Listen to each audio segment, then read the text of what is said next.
Assalamu alaikum Rüstem aka, кандайсыз? Жакшы. Денсаулык жакшыбы? Кудайга шүгүр. Ака, сиз отжиманияны кылат дейт, ошо боюнча мындай маалымат бербейсизби ака? Маалымат кылам, Кудайга шүгүр эле. Канчанын кылып атасыз? Мен 100-ны кылам. Конкретный эле. Мелдеше турган болсо келе берет, ким кызыгып аткан болсо. 100-ны кылам дейт мен да. Эрте менен. 100-ны кылам. Жана немелерчи жана эмне? Жана айтып кетпедиңизби, эмне деп аттыңыз? Журналисттер келип эмне деп атат, ошоларды айтып бериң ака. Алар деле келип, контейсанын андан сүткө чолайлык деп мен безота кылыша берет.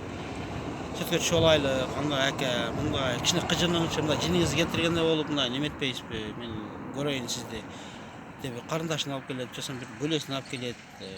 Дос жары менен келет, сүткө чолай андан. Неметчи берет. Ошо эле мен так бирөө менен урушпайм деле, же бирөөгө күчүм көрсөтпөйм деле ошо. Немени турникте канчаны тартасыз ака?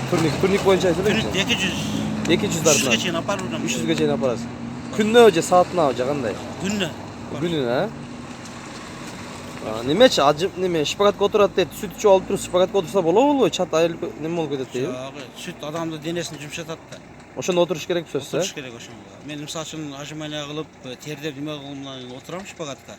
2 саат шпагатка отуруп тура берем да. Мындай, турбай отура берем ошо жеримдечи. Турбай отура бересиз. Колуман келет ошол нерсе. Немечи алиги кышыйып кеткен филактерди ham үйлөйт деп угуп калдым да. Ошо чынбы жалган? 200 литрlik бочкаларды мисалы үчүн үйлөп жарып таштайм. Үйлөп эле жарып саласыз.